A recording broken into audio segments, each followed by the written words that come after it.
Good afternoon, everybody. Aaron Keller here. We are in the midst of a mid-afternoon break in this horrific case out of Ohio that we've been covering, the Shawn Grate case. Dan Schorr is here to break some of this down. Dan, good to see you again. It's been a while. It's great to talk with you again. Okay, so what do you think? I mean, this seems like a pretty open and shut prosecution. You've got all sorts of evidence. You've got this surviving victim who gave this horrific testimony. You've got the police showing up and finding bodies in the house. You know, oftentimes it's a whodunit or did this person do what the law says? Well, here you've got surviving victim testimony. You've got DNA evidence. You've got bodies in the house. You name it, they've got it. It seems about as tight of a factual case as we've seen here in a long time. Right. You have two bodies decomposing where the defendant was residing at the time. You have a female who escaped, who can identify him, tell how she was sexually assaulted, how he captured her, and then of course you have a confession. So this is as solid as a case gets. This case is about one thing, the death penalty. Will this defendant get the death penalty? And for the defense attorneys, it's about trying to save his life. And that starts at the beginning of the trial. They try to bring out any evidence that might undermine the severity of the crimes, which is really hard to imagine here since it's so brutally horrible.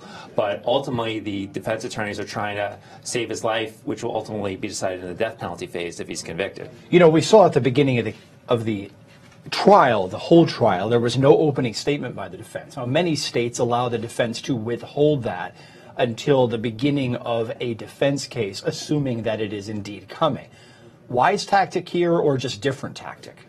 It's certainly a different tactic. I've hardly ever seen that utilized. They're probably trying to save all the ammunition they have to the time where they can talk to the jury and try to, as I said before, save the defendant's life. And maybe they feel talking at the beginning before all this horrific testimony isn't going to do much good. They're certainly not going to get an acquittal here. This defendant is not walking out of the courtroom after this trial's over. I do not see that in any way, shape, or form either. So while we wait for the afternoon break to wrap up and for live testimony to continue, let's look back again at some of the previous testimony in this case. Detective Kim Major, she was with the Ashland Police Department. Again, folks, sorry about the sound. We're looking at pictures of the apartment of one of the victims who didn't survive the alleged attack of the perpetrator in this case, Shawn Grate. And you're starting to see on the walls here, Dan, it looked like some religious scripture or something. And we've heard that apparently from the surviving victim that's how she met this guy, that he was trying to basically, if we're to believe the state's theory and believe her, he was trying to groom people into getting into relationships with him based on Bible study and things like that. Right, he was using that to ingratiate himself with the surviving victim and maybe someone else. Like, it is interesting, I saw that on the wall too when they showed the photos. So, you know, that's a way to get close to someone, and the type of crime that he committed, really, you needed to be somewhat close to someone. You needed to get them in a vulnerable state, preferably in a home, and you can't, it's hard to do that off the street without overwhelming force, but if the allegations are true, he was able to use this to get someone inside where he was living and then overcome them. You know, again, it's great when prosecutors have some tangible piece of evidence, such as those images with those scriptures. I think there was a stained glass window in an image on the wall and one of the other pictures that were just shown that may have some religious meaning. When prosecutors have that surviving victim getting up there and saying, this is how this started, this is how it went down, and then for prosecutors to say, this woman didn't make it, but everything we see hanging on those walls makes sense. That's just making it clear cut here. You know, we're just talking about reasonable doubt in the Tex McIver case and whatnot, and you know, evidence met with rebuttals. Here, what's the rebuttal? We're just seeing things go across the screen that make 100% sense in the state's favor. Right, absolutely. Look, let's just take a step back. You have a surviving victim telling her account in a credible way, and then the corroborating evidence of making the phone call from where he is. So, and then you have the confession, you have the bodies found, and this also shows that this is how he probably was conducting his outreach to victims and ingratiating himself, and then tragically killing Who knows how many it really is? We know how many he admitted to, but there could be others out there. So. Yeah, I mean, we've got a couple of bodies, but he admitted to more, is my understanding. I'm trying to figure out, do you know how they're connecting the dots on that? Well, he said he's killed others, but I don't think they've named the names of, or he's been able to identify who they were. I know police also have local missing women who they think might have been killed, or bodies that are Jane Doe's that they're trying to see if that's related to him. So there's a lot of unknowns here, and I think the state was really smart of trying these two murders with this attempted abduction and murder and sexual assault rather than trying to wait until they have other confirmed killings by him. Yeah, I mean, look, they could, in theory, try, there's no statute of limitations on murder. They could try those things later if they get enough evidence, but oftentimes when you get someone like this defendant who's accused of multiple crimes, the evidence as to some of the crimes is really, really strong, as the case is here, and it's extremely weak on others, and you always run the risk of throwing them all in together and trying them at once. Right. We're always careful that when we talk about these cases, say the defendant's alleged to have done this, alleged to have done that, because they're innocent until proven guilty. But there is really no doubt that he committed these crimes. The bodies were found where he was. You have a surviving victim who was with him, abducted. She says she was sexually assaulted. He confessed to multiple murders. So this is a different case than the Texas MacGyver. Did he do it? Did he have the intent to kill his wife? This is a case where you know he intended to kill these women. He probably was going to kill the surviving woman. Fortunately, she escaped. And once again, it's about, will he get the death penalty? What's the penalty for this? Because he's not going to be acquitted. And the defense attorneys aren't even going to ultimately argue that he didn't commit these murders. They're going to say that he doesn't deserve to be executed because of them. Yeah, we're talking about some kind of brain scan evidence coming up on the defense that the guy's not wired the right way. That would come up in the penalty phase if we get there, more likely than not. We know that they've got people on the hook to testify in that regard. I guess in theory they could bring them out this time around just to see if they magically get an acquittal, which would be a huge surprise. But that's where they seem to be going with this. And look, we saw it in another case. We saw it in the Cherish Periwinkle case in Florida, where we try to get these brain scans and experts up there saying, look, this defendant is just not wired the right way, and it's a total Hail Mary pass after a lot of damaging evidence. It's like the last thing that they can try to get inside the head of one juror, and in that case it didn't work at all. Right, they have to show something that's mitigating that would show that he should survive, even if he's surviving in prison for the rest of his life.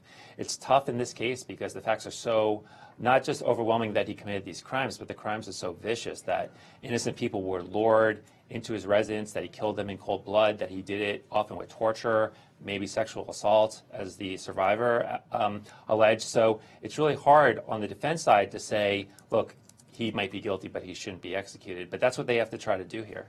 Yeah, and just to let everybody know what we're talking about right now, we're in the Shawn Grate case. You can see it. We're having some trouble with the sound that we're working on. It's why I continue analyzing the case with Dan Schorr. Again, the facts here of this case, horrific. You've got a woman calling 911, saying that she'd been abducted. She describes her location loosely.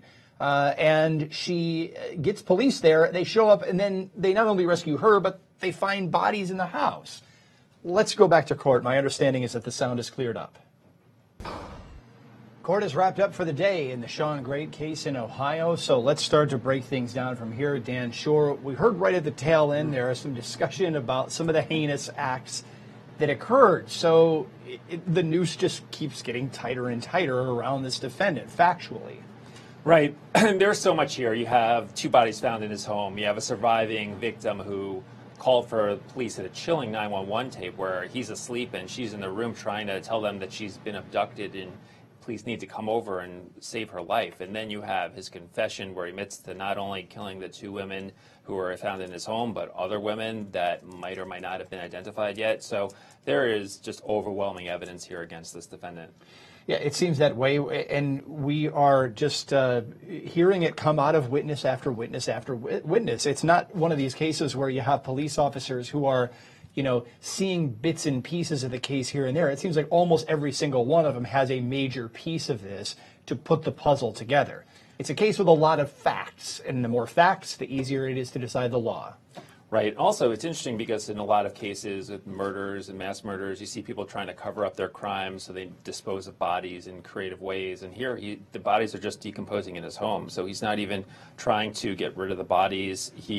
It's really, you've got him sealed up with tape, right, around a closet door. Right, but it's not hard for the police to find them when they get to the home. So, what was his long-term plan if he had one? Was he just thinking he would just keep the bodies there forever? Was he ever going to get rid of them and put them somewhere else? It seems like he was acting in a way that was irrational, and I think that the defense is probably going to use that to try to argue against the death penalty, to say he's not thinking clearly, maybe there's a mitigating factor there so that he shouldn't be executed.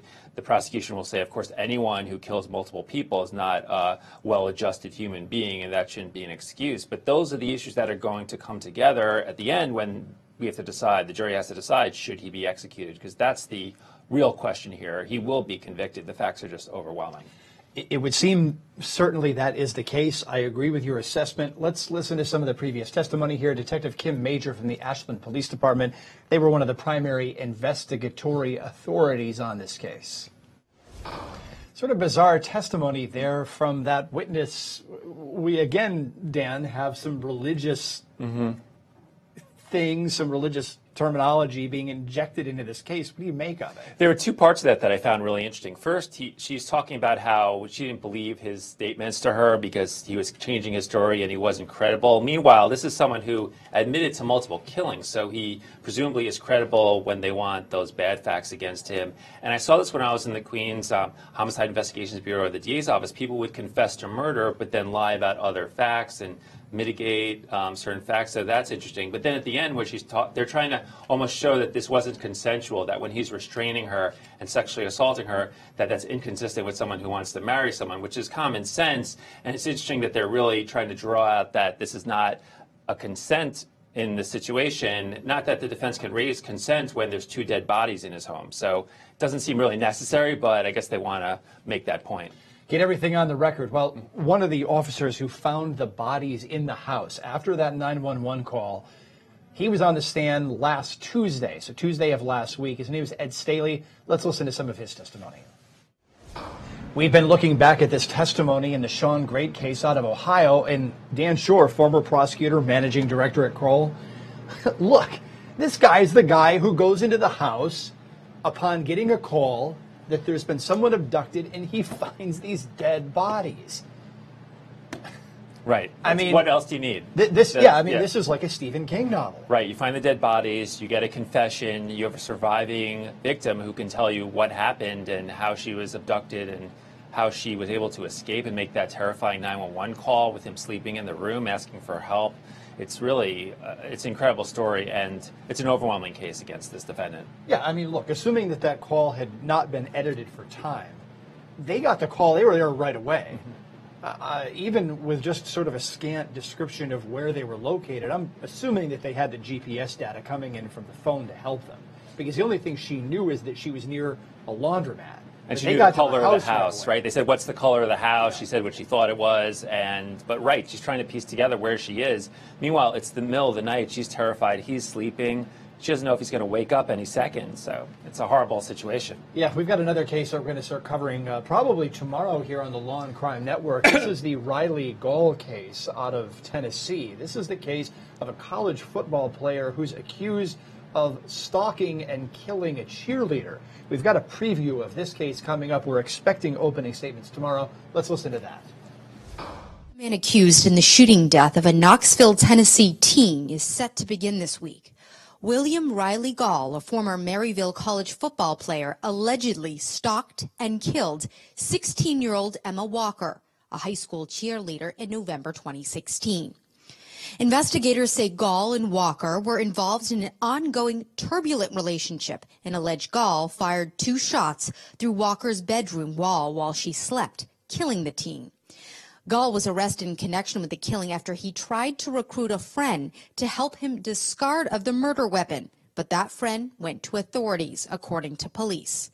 Gaul is charged with 7 counts, including first-degree murder and felony murder. All right, there was Rachel Stockman with the facts. Dan Schorr. Look, the guy goes to a friend and says, help me get rid of the gun. And then the friend goes to the police. It's like, I don't want anything to do with the gun. And then they go after him. So is this in any way going to be a whodunit, or is it relatively clear who did it? Well, we'll have to see. Those are the allegations. We'll have to see whether they can prove that. How credible is this friend? What evidence do they have that he really went to the friend? But assuming that all can be proven, that's extremely powerful. This is a horribly tragic case. This girl who was murdered was someone who looked like she had a real path to success in the future. She wanted to be a neonatal nurse. She was really living life and looked like she had a great future. And if he did what he's accused of doing, he murdered her while she slept. Yeah, while sleeping, the accusation is that the 2 shots were fired through a wall somehow. Right. He went by her house, a one-story home, fired into the home where allegedly he knew would be her bedroom. And this is after a lot of stalking conduct beforehand. And you see that reflected in his social media posts. Even his social media profile, where it describes him on Twitter, talks about how he's living through her in some form. So there's a lot of stalking behavior here that the prosecution's alleging, culminating in this tragic murder. Now, we've seen some other cases in Tennessee that, from our perspective, sound like they're really hearsay heavy, leading witness heavy. You never know how it's going to go. That could have been a quirk in 1 or maybe 2 of the trials that we were covering. You know, every state's got a little bit different rules, and they interpret evidence rules differently in different states, even if they have the same rules. So I'm curious to see how this one's going to go down. But, you know, look, it's a horrendously sad case. It's a little bit more, as you said, of a whodunit than the one that we're talking about currently, and that's the Grate case. The Grate case is just full of facts. It's easy for a jury to find facts. That's the jury's job. This Tennessee case, look, you know, what's the defense going to be? Is the defense going to say that the friend who went to police really was the one who did it? But if they go that route, what about the social media? Right. There's no clear defense that we know from public reporting, but remember, sometimes there are surprises when the prosecution actually lays out their case. It could be stronger or weaker than we thought, and sometimes media accounts aren't totally accurate. So we have to see how that plays out. It'll be a very interesting trial, but based on what's been public about his stalking type behavior on social media and otherwise, and the fact that he allegedly asked a friend to help get rid of the murder weapon, that's extremely strong evidence. If that is all true and the prosecution can use that, it's hard to see what the defense would be, but we don't know yet if the prosecution can really substantiate all of that. We'll see.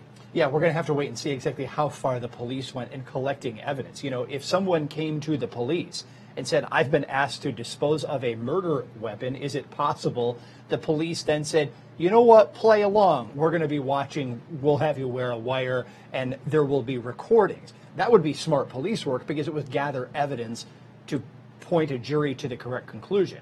But we don't know if they did that here. Right. We'll see how it plays out. And you made an interesting point before about how different states with the same laws may interpret them differently. I'll take that a step further. Judges within the same courthouse sometimes interpret these evidentiary rules differently, working within the same state laws. So what judge you're in front of, not just what state you're in front of, can change what's allowed and what's not allowed. Yeah, look, I mean, oftentimes we struggle to apply these things. So, look, we're going to wrap up for the day. Dan Schorr, Managing Director at Kroll, former prosecutor. Great to have you back here on Law and Crime. You too. It's always great to talk with you. All right, we're going to wrap up for the day here. A reminder, the Shawn Grate case that we've been covering through most of the day today will be back live starting at 9 a.m. We start at 9 a.m. as well. And also this William Riley Gaul case that we were just talking about briefly. We are expecting opening statements in that case sometime tomorrow. I'm waiting to get an update from the courthouse. Our own Kathy Russin is actually going to be there for that trial. Normally she's not in the field. She is this time, so we can count on her updates straight from the courthouse. We were expecting jury selection to wrap up today with opening statements tomorrow. We'll have to wait and see. We'll be back live at 9 a.m. For now, this is Aaron Keller for everybody here at Law and Crime. Have a great evening.